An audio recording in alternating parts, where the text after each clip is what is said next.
Gibraltar Today. I'm joined now by Kaelan Joyce. Kaelan is a father of three. He was taken aback by some results of a well-man check last year, and he's in the studio now to tell us what happened and how his life has changed since then. So, Kaelan, tell us, where does your story start? So, hi Claire. Firstly, I'd like to thank you for having me here. So I really appreciate it. I am, I'm grateful to be able to share my story. I'm trying to raise awareness. So,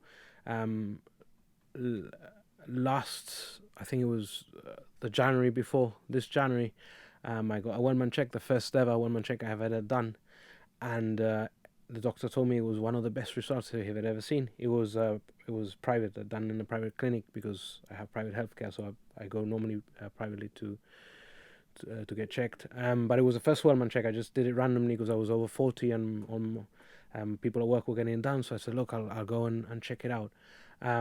I said, it's one of the best results I've ever seen, but there's always a but, right? So I had a positive stool sample, and I also had some irregularities with my heartbeat. So And you're a healthy guy. I mean, you've generally always been training. Yeah, I used to box and for a long time. Yeah, yeah. So normally I've been quite fit, but I wasn't as fit at the time as I had been previously because kids, life. But yeah, I consider myself in decent shape. So they checked my heartbeat out, and obviously this was all done privately. So my insurance was paying, but I knew how much it was costing, and then they wanted me to do a colonoscopy, and I'm like, I didn't really like the idea. So I went to the doctor, the same doctor who found the issue, and he did a physical examination. I don't want to go into much detail, but you can imagine that wasn't very pleasant. And he said, look, I can't say 100%, but, you don't have cancer, you don't have anything, but we can't rule it out until we don't do this. So, being a man as men are, I left it for about 9 months. I didn't do anything for 9 months.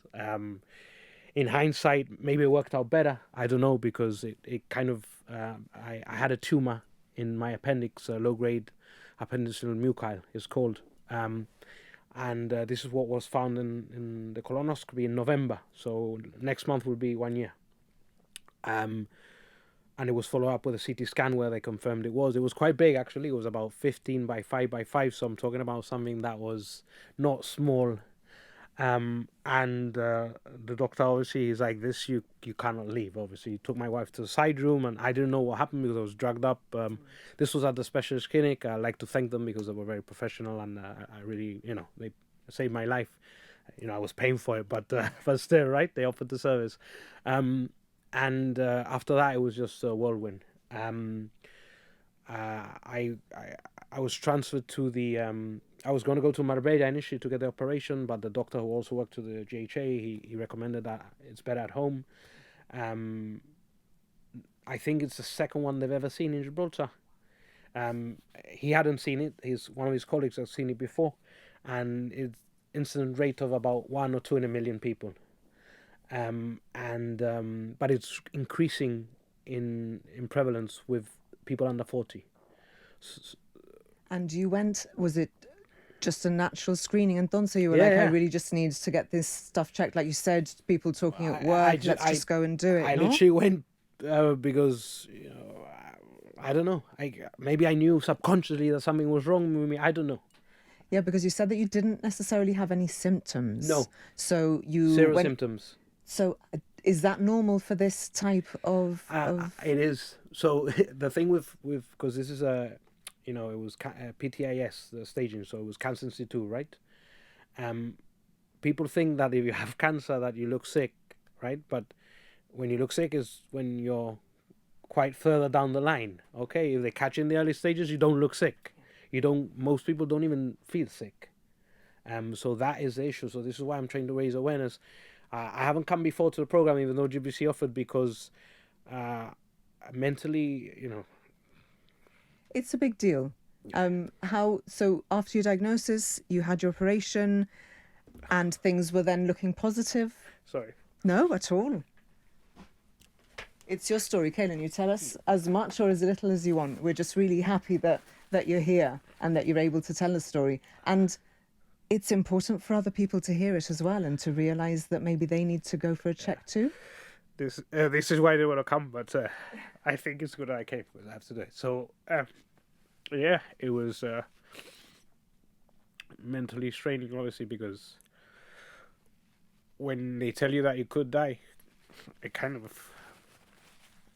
It's a big deal. Yeah. It puts things into perspective and it changes your life. That's one thing that you said. It was life-changing then, but the fact is that you're here today and you're telling us about the half I was marathon. I You was got through extremely it. lucky. I had clear margins.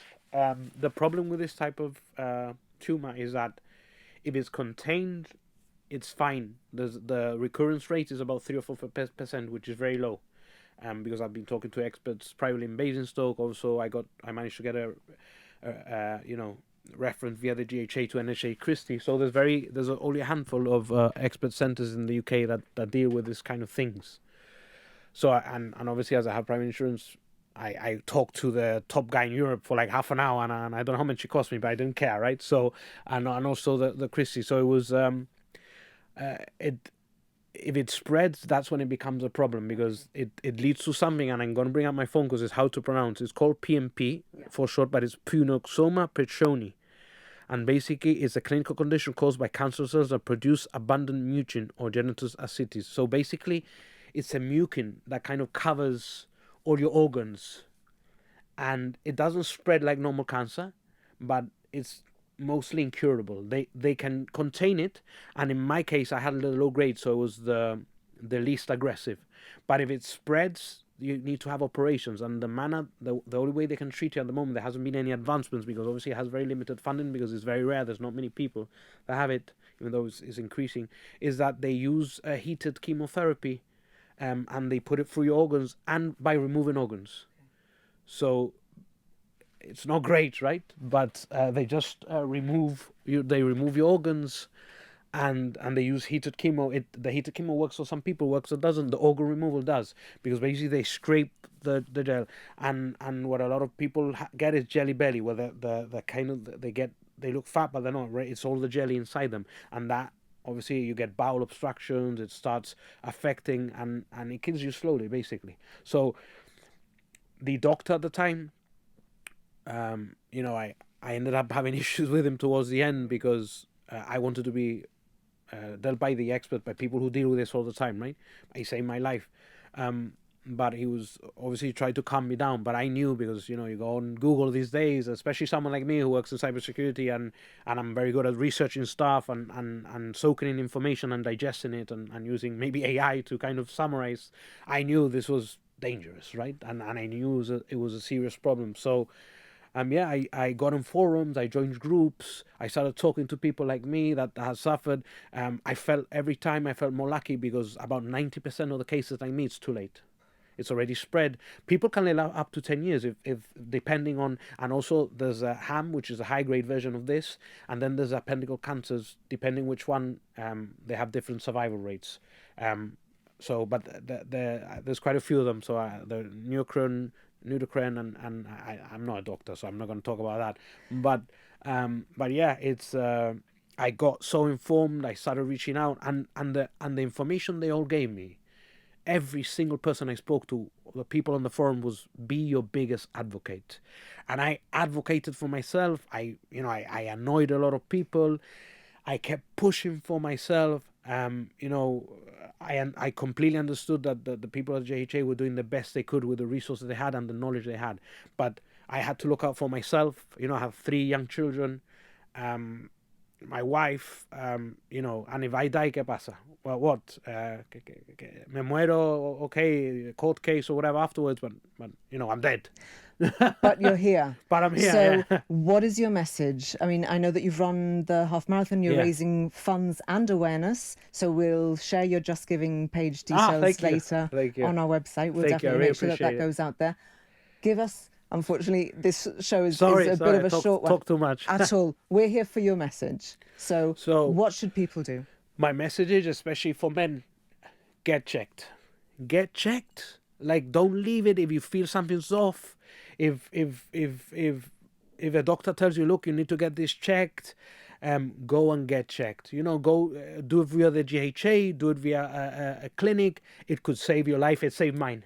Go get checked and then be your biggest advocate. Sometimes you go places and they tell you, nah, this is fine, no pasa nada. Push for yourself and always get a second opinion. Always be your second opinion. Always be your biggest advocate. And more importantly, always trust your instincts. Get checked. Don't leave it. No diga, yo estoy bien.